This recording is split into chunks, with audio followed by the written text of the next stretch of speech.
of that be? Well, let me just start off with the general idea behind Justice 2020 and what we're trying to accomplish at your Brooklyn DA's office. I put together this think tank of people who have a lot more knowledge and have dedicated their lives to particular topics. And drug use is one of the areas that we've looked at. And what I'm trying to accomplish in Brooklyn is pretty simple.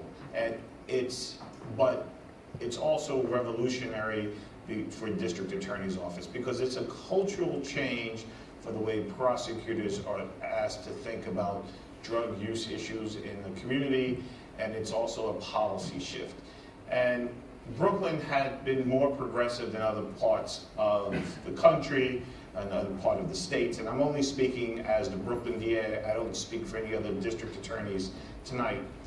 But what I saw was the way cases came in was the initial response was, what is the punishment and what's the sanction for this illegal drug use?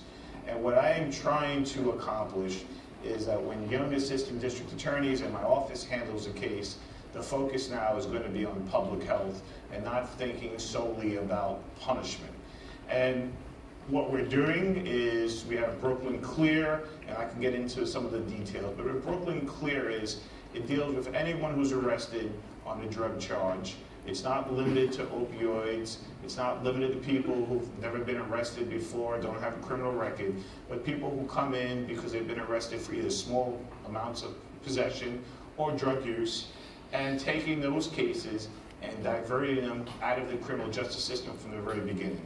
Having young people come in who've never been arrested makes no sense to me, and having people recycle through the system who've been arrested repeatedly for drug use does not make sense to me. We send now, it's a pilot program we started in Brooklyn, started 6 precincts in February, it's now extended to all of Brooklyn South. If the mayor or the city council funds us, it'll be throughout all of Brooklyn by this year. We are going to send, and we have been sending, peer counselors and drug counselors to the precinct.